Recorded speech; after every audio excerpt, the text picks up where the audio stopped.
Hello and welcome to Lessons with GCSE Memes. Today looking at another poem from the Time and Place collection produced by the EdXL board. Today's poem of choice is Hurricane Hits England. So we'll be looking at the context, doing some analysis of the key emotions behind the poem before finishing as always with a summary and a meme.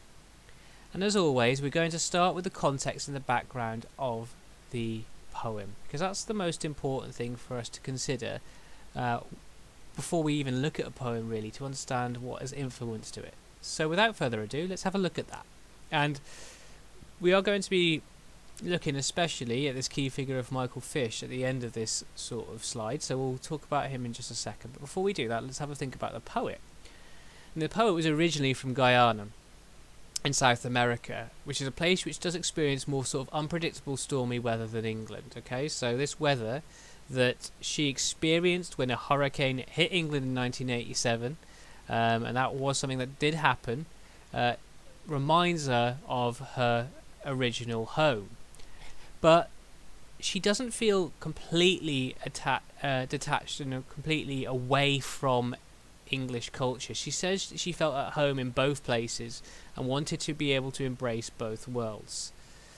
And this was a very, very famous for the wrong reasons, natural disaster, this uncommon hurricane that occurred in England.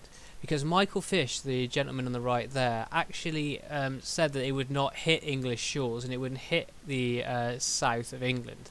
But he was wrong.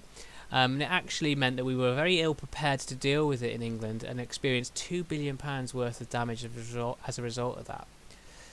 Now, as always with these videos, I'm going to invite you to pause the video here as I've highlighted the most important notes from what I've just talked you through there that I would get down as part of my notes, because it's very important to talk about context in your comparison examinations to hit the slightly higher marks. Okay, so do pause the video here, get those notes down. I will be moving on to the analysis and the key emotions felt in this poem in just a second.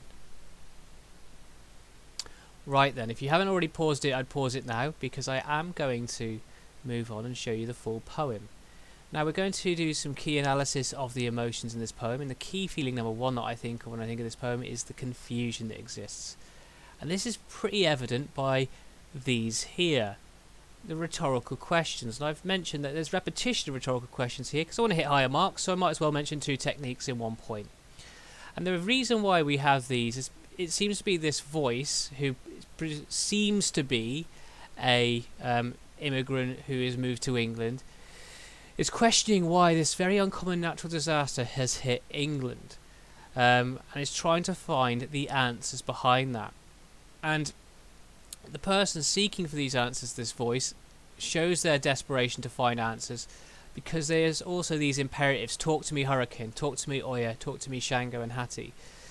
She asks for answers from the gods of Africa and the Caribbean, which are all linked to storms, desperate to find out why the hurricane has hit English shores and why it's arrived in significance. So that's key feeling number one, this real feeling of confusion and desperation for answers.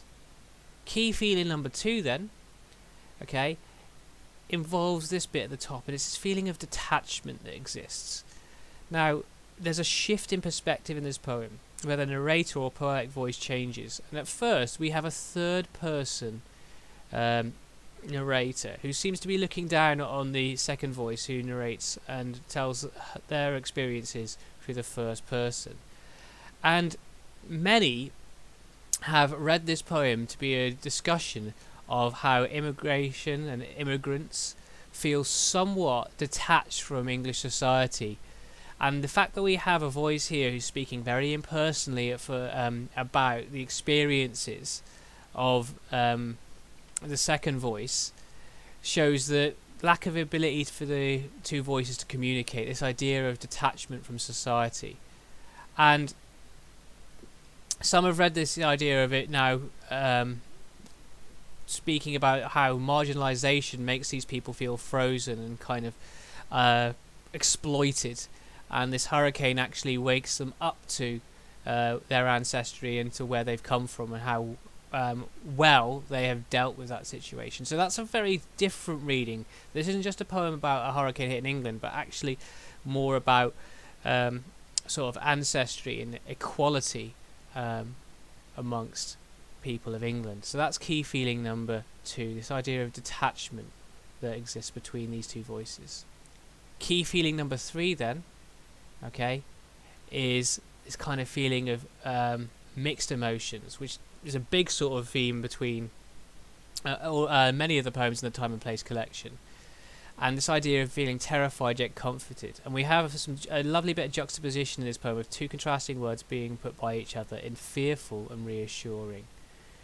Now, after we see that fearful and reassuring line there, we then start to see that in action, because at the start of the next few stanzas we have this idea of the voice feeling terrified and confused and all over the place, as mentioned already, and desperate for answers. But these last two stanzas here in the blue are very interesting, because there seems to be a bit more of a certainty about the voice when they say "I am" and the earth is the earth is the earth.